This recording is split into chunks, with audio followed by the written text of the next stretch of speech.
जपलोक का वर्णन भारतीय धार्मिक और आध्यात्मिक ग्रंथों में गहराई से मिलता है। यह विश्वव्यापक रूप से विभिन्न पुराणों, उपनिषदों और अन्य वेदांत ग्रंथों में चर्चा का केंद्र रहा है। जपलोक को साधना, तपस्या, ध्यान और आत्मज्ञान के एक विशेष स्थान के रूप में वर्णित किया गया है। इसे एक आध्यात्मिक क्षेत्र माना जाता है जो मनुष्य की आत्मा को शुद्ध करने और ब्रह्मांडीय सत्य के करीब ले जाने का मार्ग प्रदान करता है।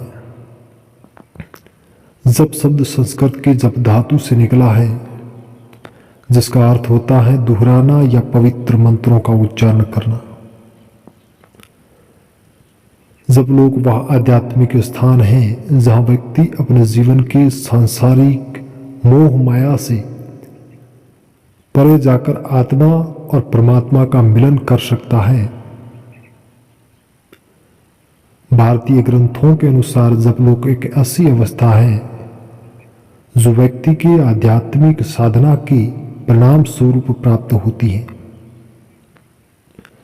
यह सांसारिकता और दिव्यता के बीच की कड़ी है।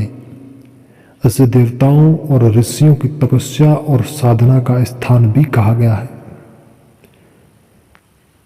वेदों और उपनिषदों में जप को आत्मज्ञान प्राप्ति का मुख्य साधन माना गया है।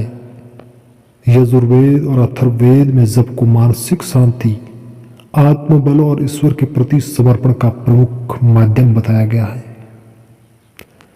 यजुर्वेद में जप को तप के बराबर माना गया है। इसे मानसिक शुद्धि और आत्मज्ञान प्राप्ति का मार्ग बताया गया है। छांदोग्य उपनिषद में कहा गया है कि जप आत्मा को ब्रह्मा के साथ जोड़ने का एक शक्तिशाली माध्यम है। जपलोक को कई अवस्थाओं में विभाजित किया गया है जो साधक की प्रगति और उनकी साधना की गहराई को दर्शाती है। एक, मूल जप। इसमें व्यक्ति बाहरी रूप से मंत्रों का उच्चारण करता है। यह साधना का प्रारंभिक चरण है। 2, उपांशु जप। इसमें मंत्रों का उच्चारण धीरे धीरे और भीतर ही किया जाता है। 3, मानसिक जप। यह जप का सबसे उन्नत रूप है। इसमें व्यक्ति अपनी मानसिक रूप से मंत्रों का ध्यान करता है। इसे ध्यान और समाधि की ओर ले जाने वाला महत्वपूर्ण चरण माना गया है। पौराणिक कथाओं में जपलोक को भौतिक रूप से भी वर्णित किया गया है। यह वह स्थान है जहां ऋषि मुनि और साधक ध्यान करते हैं। इसे दिव्य प्रकाश और ऊर्जा से भरा हुआ स्थान बताया गया है जहां आत्मज्ञान को पूर्ण शांति और आनंद प्राप्त होता है। जपलोक में समय और स्थान का कोई बंधन नहीं होता। यह एक ऐसा क्षेत्र है जहां आत्मा अपनी शुद्धतम अवस्था में होती है। साधना में जप का महत्वपूर्ण स्थान है। जपलोक की यात्रा करने के लिए व्यक्ति को अपनी इच्छाओं और वासनाओं का त्याग करना होता है। यह त्याग ही उसे जपलोक की ओर अग्रसर करता है। जप करने से मन की चंचलता समाप्त होती है।